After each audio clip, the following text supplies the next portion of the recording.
Sega Rally Championship is a 1994 racing video game developed by Sega AM3 and published by Sega. Originally released for arcades using the Sega Model 2 board, it was converted to the Sega Saturn in 1995 and Windows in 1997. Of all the arcade ports to the Saturn, I'll remember Sega Rally the most.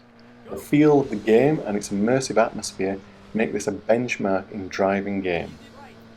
The cars on offer, as you've just seen, were the Toyota Celica, Lancia Delta, and the secret car that you don't know straight away is the Lancia Stratus. I always used to go for the Celica because I just preferred the look of the car, although the Delta is probably the better car to start with when you start driving this game.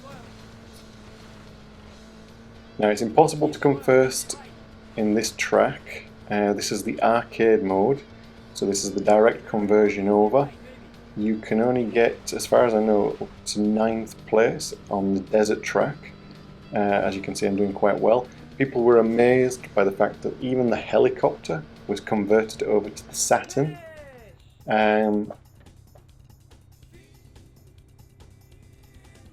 Considering the relative capability polygon wise of how the Saturn could generate 3D. Now the best times according to online, the desert course is 52 seconds, 250 milliseconds. Forest course, which we're now on, is 1 minute, 12 seconds and 60 milliseconds. Mountain course, 1 minute, 4 seconds, 650 milliseconds. Now I really love to replay this game.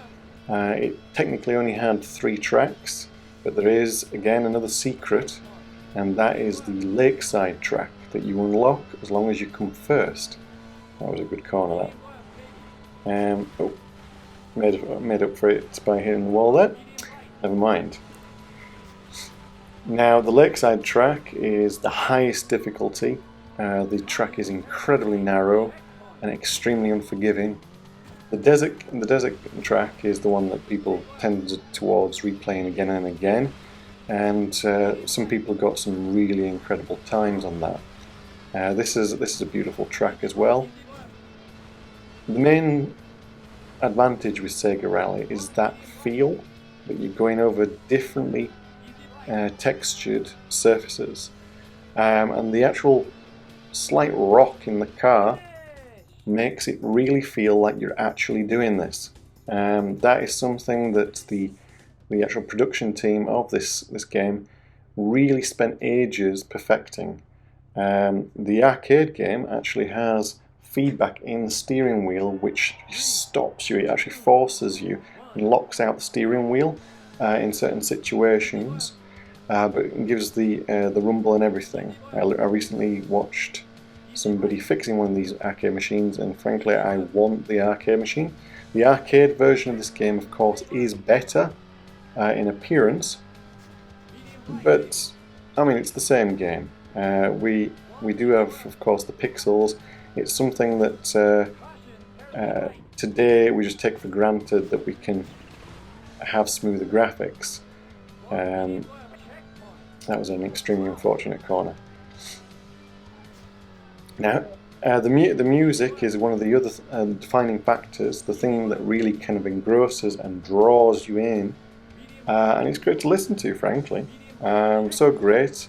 Actually, just simply watching the replays of your own track times is a bit of an event in itself. You can sit back and just watch how well you did.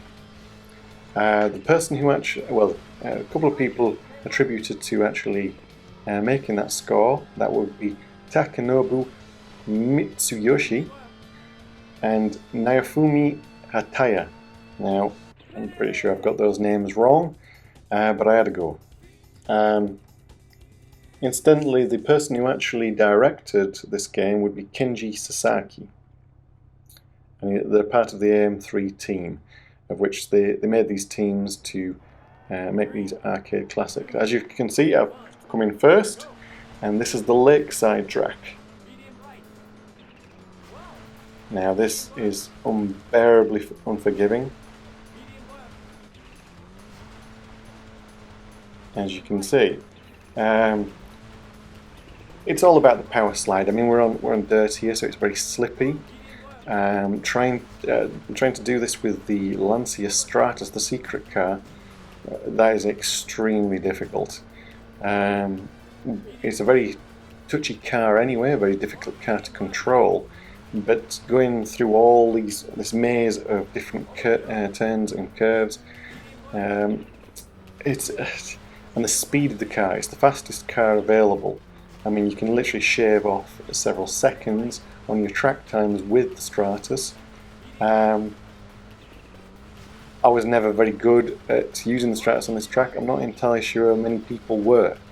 It certainly is a cut-off to one of the best track times I've ever seen when I was watching it, where the guy just didn't even attend Lakeside. So I don't know what that means. I'll search more. You guys search more as well. But yeah, I mean, this is the absolute pinnacle. The Sega Saturn was really quite ahead of its time. This game is literally showing the sheer quality. The only problem is the people who actually developed for the Saturn weren't used to actually making a game with so many different processors actually incorporated into the machine itself. I mean, for instance, the Saturn actually used 8 processors. Now, amongst those included 2 core processing units from Motorola at 28.6 megahertz. That's right, this game is running on 28 megahertz processing power. This is what's actually possible when you have the hardware and the software properly integrated. I mean, you probably have a phone now that is running at 2, 3 even gigahertz. Considerable difference to this time. The other side of things, of course, as well, is they had 2 video processing units, which I suppose technically makes up the GPU as we understand it today. Yeah, this is all the people who went into making it. Of course, these rally cars were actually the official rally cars at the time, which made it more realistic, more fun. I always used to actually drive these in automatic because I considered it the better thing. I mean, when I was young, automatic just seemed like the logical choice. Why would you choose to actually have gears? Well, in later years, now I understand the benefit of having a gear system. Even though it is a bit more difficult, it actually provides you with that capability of going around the corners, not necessarily having to use just the brake and accelerator, which really can improve your times. I've done there, well, I'm in 3rd place, I've got 3 seconds to make up, and I'm at the top of the leaderboard. That's not too bad considering I've just come back to this after so many years. I mean, we're talking 25 years again. That's a long time. I think it's a respectable time, but I already know that somebody I watched online has done this in 3 minutes and 15 seconds. I have no idea how you get to that level. But I have a feeling that part of it is actually using the manual gearbox. That will definitely help a great deal, I'm sure. Now, the design of these courses, I mean, we've got 3 courses here. 4 if you include Lakeside. Now, that would be considered not particularly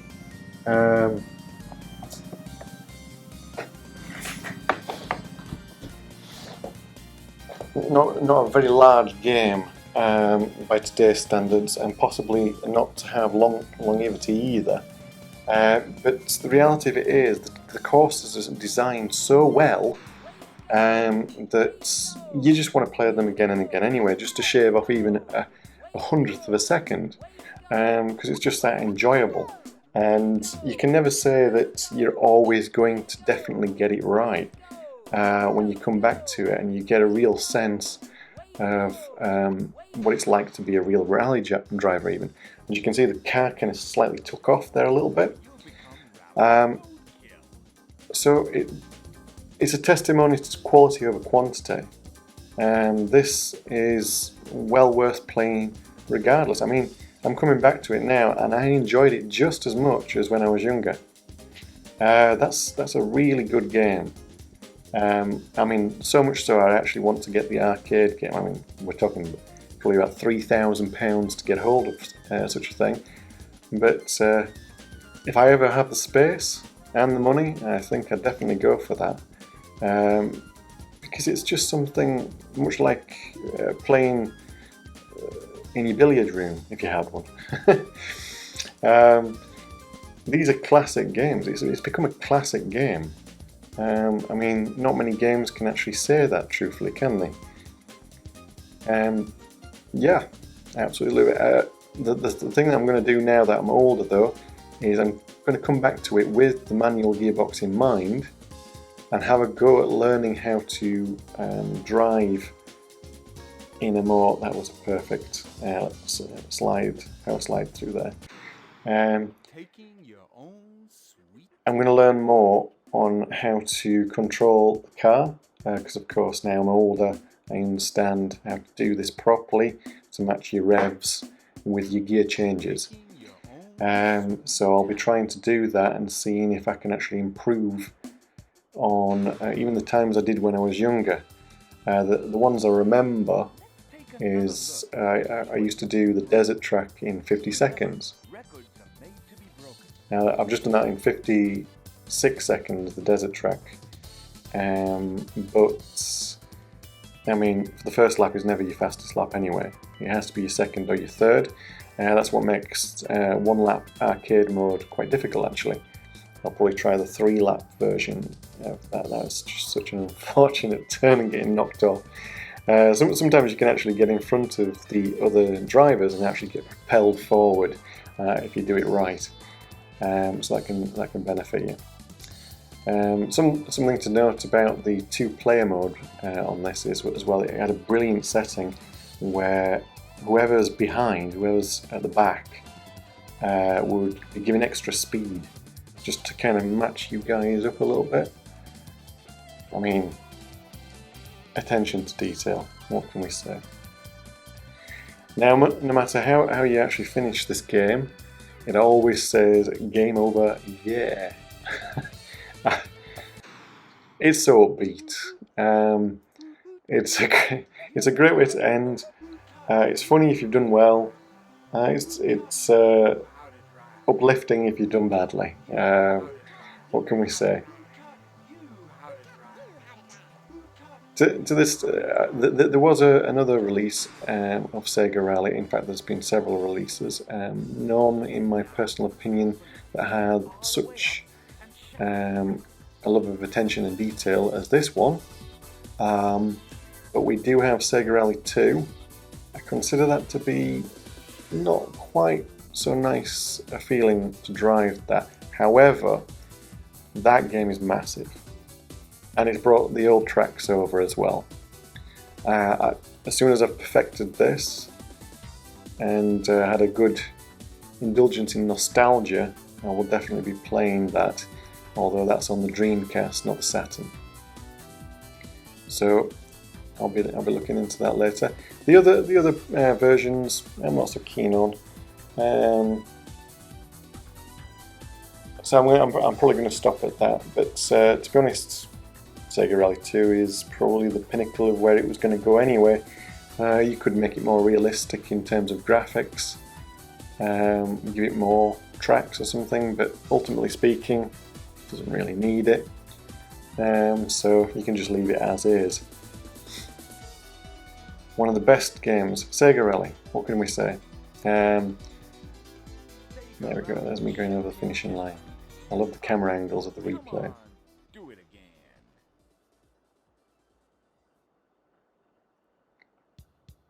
And here we are, game over, yeah. See you guys soon.